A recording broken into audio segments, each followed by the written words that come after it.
waxaanu arkaynaa fiqiyo boorama isku laaya hargeysa isku laaya halkan kale kaca ku farximayna dhiigooda iyo dhibaatadooda sidiina idin hujuumi mayno waxbaanu idin ogol lahay walaalnimaanu idin ogol lahay nabad baanu idin ogol lahay idinku sanooma ogolidin inaanu koob shaaha meel ku cabno annagu soo waxaanu idin leenahay waar miistu kaalaya aad iyo aad baan uga xunnahay arinta halka ka dhacday ee dhiig daatay magaalada Sheekh waa magaaladii xadaaradda بسم الله الرحمن الرحيم السلام عليكم ورحمة الله وبركاته دمان أخيار تالكم فردة دليرو يوضيال مدح رقمات دمان تناد مادين سلامية وحنكون فرح سنة هاي دليرو الريار جيسة وضياش الريار جيسة ما تفردية مخايدا وان حولات انت أنا هذا الكيك أوجد بين وحن تعسدتي رايلا ودريا وأن آدي آدو قحوم هاي دتك كل انتي مقالة الشيخ سيدا خلدان حبض الله دعي تاسي وحن لا هاي وحوي قف إن قد انت وإن قد انت ربشدو هي وحيابا بدنو أينانو بهنين نفت بني آدم كاباك قالسا سلطان قبيلة وأن الموادنة وأن الدليرة حكومتنا وحن باغيا حق وحي شرعي وحي ليهي سيداد يا فرت ساعد وحي كبدن إن الله سي هاين كرين هدي كلام محكمة لا سو صارو هو وحي دنبيه او غلاي اما لوgu cadeeyo ama xorriyadiisa loo sii daayo aad iyo aad baan uga xunnahay arinta halka ka dhacday ee dhiig daatay magaalada Sheekh waa magaaladii xadaaradda iskuulkii u horeeyay ee Ingiriisku ka dhisay ee rageenii waaweynaaye hore oo dhami ay ka soo baxeen ee magaaladii aqoonta iyo tacliinta lahayd laba magaalo ay ahaayeen waa Sheekh iyo Boorame Sheekh waxay ku suntan tahay magaalo taariikhi ah oo waxbarashada ah maanta uma inaan baahnayn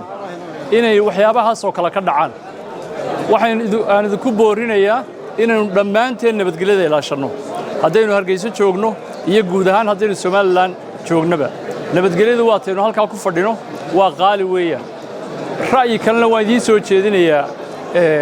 dadweynaha halkan fadhiya ee sharafta iyo karaamada mudan waxa jiray imaka maqaaxiyo badan oo noocan oo kala ah oo aan filayo inay tan ugu weyn tahay oo magaalada afarteeda koona ku yaala marka ugu horeysa waa ra'yi anigu aan soo jeedinayo si Hargeysa ay mid u ahaato oo isugu duubnaato waxa sameeysan inay isu talowdaan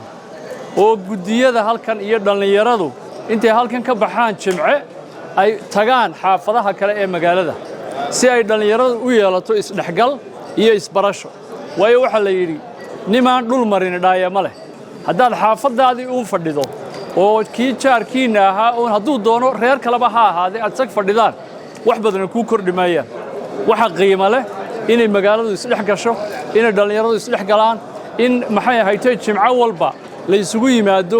maqaaxiyaha magaalada waayo maanta maqaaxi waloo kasto noocanaba waxa fadhiya intii isku xaafada ahayd oo u badan in isku reera taa Hargeysa haddaynu doonayna inaanu mideyno qabyaalada ka baxno waxaynu u baahanahay in la aasaaso guddi dhalinyaro ah oo Hargeysa guddida dhalinyaro waa inay ka shaqeystaa nabadgelyada waayo nabadgelyadu ku fadhinaa wax kasto inuu u baahanahayna wax kasto oo dhismaynu u baahanahayna magaaladu wadada way wada leedahay waxa danta guud ay naga dhaxeeya waa wado waa caafimaad waa waxbarasho waa nabadgelyo inta waynu wada leenahay inta markaynu helno waxaynu helaynaa qof waliba dantiisa gaarka ah u helaya danta guud marka la helo danta gaarka la helo wadada 150ka dhamaanteen waynu wada leenahay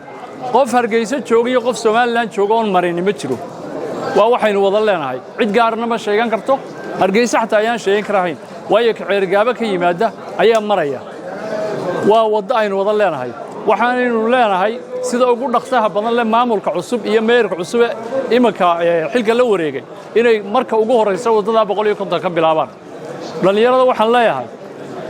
markay Hargeysa isku duubanto waxa sameeynaysan in magaalooyinka kale sidii berigii hore Ingiriisku wuxuu lahaan jiray wax la yiraahdo boy scout kaasi wuxuu ahaa miyigu dhalinyarada geyn jiray magaalooyinka kale u geyn jiray way la isu safri jiray waa la isu iman jiray aqoon baa la kala kororsan jiray barasha la kala kororsan jiray wax badan oo halkan markaynu ka tagno Hargeysa haddaynu Barcad tagno haddaynu Boorama tagno haddaynu Seylac tagno haddaynu tagno Laascaanood meel kastaba ha noqoto waxa weeyaan faa'iidun baa ka soo kordhaysa marka waxaan leeyahay hadhowtana dhalinyarada reer Hargeysa intay ku midoobaan dallad oo ay maxay tahay dhaqaale urursadaan ha u baxaan gobolada iyo magaalooyinka taasi waxay kordhinaysaa siyaadinaysaa nabadgelyadeenna iyo aqoonteena waliba mid baan anigu ballan qaadayaayo hudheelada magaalooyinka kale ay ku degayaan dhalinyaradaas waxaynu ka samayn doonaa inay dhalinyarada u sameeyaan discount hudheelada ay ku degi doonaan haddii la haydhaa boqorso arrinkaas sax soo maaha dhalinyarada hudheelada ay ku degayaan in loo sameeyo discount maadaama ay yihiin dhalinyaro u socda wadajir iyo isdhexgal u socda aynu ka bilowno Hargeysa guddida halkani ha ka bilowdo xaafadaha kale ha balansadaan ha u tagaan ha la shaaheeyaan waxba la kala faa'iideysanaya waxaan kale ka xumahay qolada Muqdisho inagu had iyo goor inaga ageeniskeena wayna arkeenoo shalay dagaal baa ka dhex bilaabmay waa dadkeeniyo waa dad Soomaaliyeed oo walaalnahay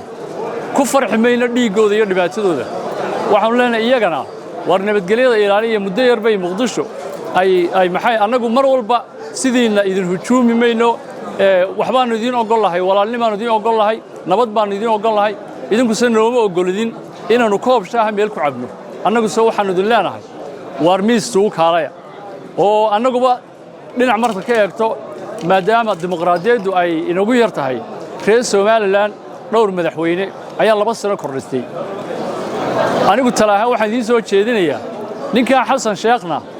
inaad tidhaahdaan hal cod iyo hal qof kan aad sheegayso jooji war 2 sanadoodna waa 2 bilood waxa ka xun ilmo yar oo dhintay nabadgelyadiina ilaashada annagu taasaan u leenahay idigu nabad tidhaahdaan nabadgelyadiina ilaashada waxaanu arkaynaa fiqiyo Boorama isku laaya Hargeysa isku laaya halkan kale kaca annagu oran mayno waxaanu leenahay war nabadgelyadiina idin dhaantay waxaan arkayay dumar iyo carruur yar yar oo saqdha xaq gacmaha haysta oo meel ay ku socdaan iyo meel ay ka yimaadeen toonaan garanahay anigu intaasaan tala idin soo jeedinayaa dhalinyarada halkan fadhida madax dhaqameedka uu Boqor Axmed u horeeyo chiefka suldaanka odayaasha kale dhammaantiin aad iyo aad baan idinku faraxsanahay waxaanan rajaynayaa eraygayga inaad qaadataan oo aad guddida halkan aad la xidhiidhaan xaafadaha kale mid kalena waan soo jeedinayaa oo xukuumadda u jeedinayo waxa weeyaan waxa la yiraahdo ciyaaraha hadday kubadda cagta tahay hadday basketball tahay hadday orodda tahay hadday boodda tahay waa waxyaabaha lagu horumaro inagu waxaynu naqaanaa sanadka oo dhan hal mar oo la ciyaaro xukuumadda waxaan u soo jeedinayaa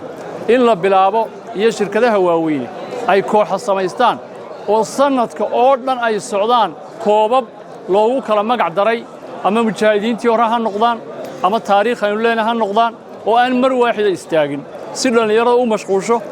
ciyaaraha waxa weeyaan al-jism saliim aql saliim baa la yiraahdaa al-aql ayaa la yiraahdaa marka waa koritaanka dhalinyarada iyo isdhexgalka taasaan aad iyo aad ku boorinaya aad baan ugu faraxsanahay maanta inay madax dhaqameedku Boqor Axmed u horeeyo suldaanku caaqilka chiefka iyo dhammaantiin odayaasha oo dhan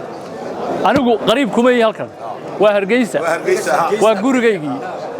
qariib kuma yahay alxamdulillah shukr innagana haddaynu nahay reer Hargeysa ilaahay baa caasimadii ina dhigay waynu ka nasiib badannahay gobolada kale runtaa wanaagsan baloorkeenu gobolada kale uu ka qaalisay marka caynka tahay inaynu nabadgelyada ilaashano oo aynu dadka isdhex gelino oo aanay dadku kala qoqobnaanin ayaan idin soo jeedinayaa waxaan garanayaa taariikh ahaan yaraantaydii Hargeysa hablaha reer Hargeysa oo kale waxay lahaan jireen wax la yiraahdo firqaday odhan jireen dadka qaar intii ma aniga ilaahay ayaa garanaysa anoo yaroo dhalinyaro firqada wax la yiraahdo hablaha magaaladu lahaan jireen xaafad dhaqaale urursan jireen aroosyada ka qayb gali jireen way isku baran jireen way isku caawin jireen marka waxa weeyaan dadku si wanaagsan bay isugu dhex jireen oo isdhex galeen maanta inagoo qarnigan marayna haddaynu qabyaaladu kala qoqobnaano waa ayaan darada u weyn oo waliba Hargeysa la isku qabyaaladeeyo